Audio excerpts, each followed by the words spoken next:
Now, tens of thousands of protesters have again hit the streets in Romania, demanding the government resign.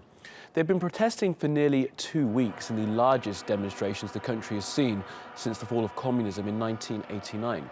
Well, last week, the Justice Minister resigned and the government was forced to scrap a proposed decree that would have weakened anti-corruption laws.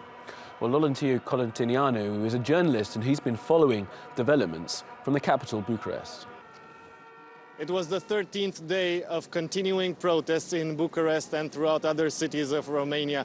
The promise that the weekend will yet again bring tens of thousands of people onto the streets voicing the demand for this social democratic cabinet to step down has been fulfilled. At the peak of the protest, 70,000 people marched onto Victoria Square in the center of Bucharest in front of the seat of the Romanian government, asking for their resignation. They're saying that this government can no longer be trusted and that the style of governing that has been demonstrated by this cabinet team has proven that it can no longer go further with business as usual. People are determined to have their goal fulfilled, which means the resignation of the cabinet and the appointment of a new social democratic, still social democratic government in office to go further with the government promises during the election campaign.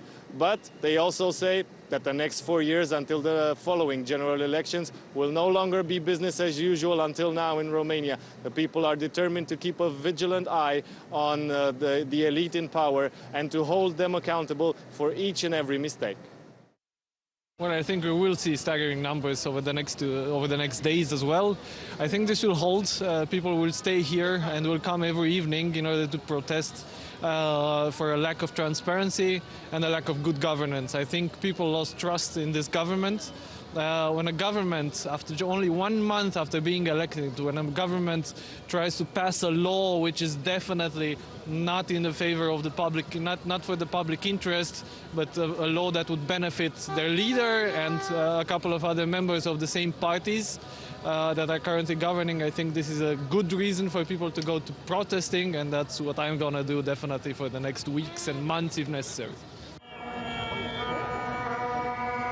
They can bet that we will watch them every single day.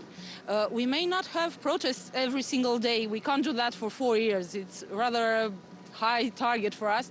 But we have discovered that we can watch them. And when we see something wrong, we can do something about it. And that they can count that we will do.